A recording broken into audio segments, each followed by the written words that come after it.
Naam, hali gani mwanafamilia wa Mwaki Sports, karibu sana katika segment ya Kisports, segment ambayo tumekuwa tukiangazia habari mbalimbali za kimichezo. Nikusihi tu kama bado hujaungana nasi, hakikisha unabonyeza neno subscribe chini ya video hii, kisha bonyeza alama ya kengele ili usipitwe na zile updates kali ambazo tumekuwa tukiziweka hapa kila siku.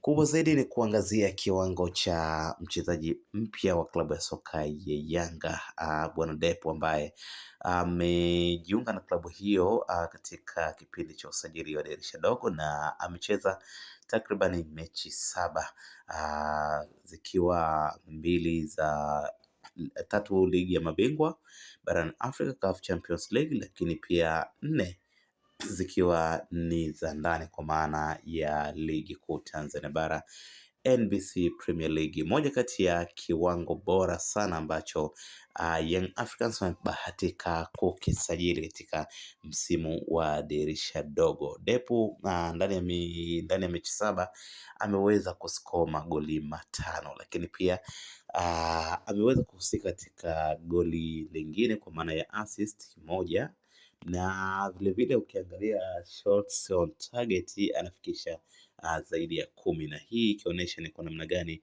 mchezaji huyu amekuja na moto wa aina yake. Ni mmoja kati ya wachezaji ambao wameonekana na performance kubwa sana. Nafikiri Young Africans licha ya kuondolewa katika michuano ya ligi ya mabingwa barani Afrika CAF Champions League baada ya kuishia hatua ya makundi, lakini tunaiona Young Africans iliyo bora, Young Africans ambayo kwa msimu unaokuja nafikiri itakuja kuwa ni moja kati ya timu ambazo zitasumbua sana katika upande wa michuano ya kimataifa. Lakini pia kwa upande wa ndani, bila shaka, bila hiana yoyote, Young Africans inazidi kusonga mbele na inazidi na kufanya maajabu yake.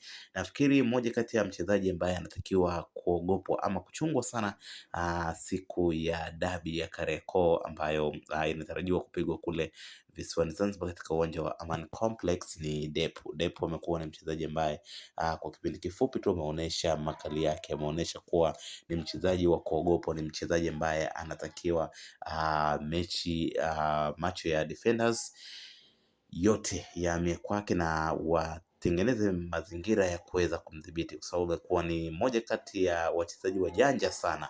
Dakika 0 tu usipokuwa makini unakuta tayari amekutambuka na yuko mbele yako na mwisho wa siku ana score. So amekuwa ni mchezaji wa aina yake, ni mchezaji mwenye kaliba ya kuscore kweli kweli.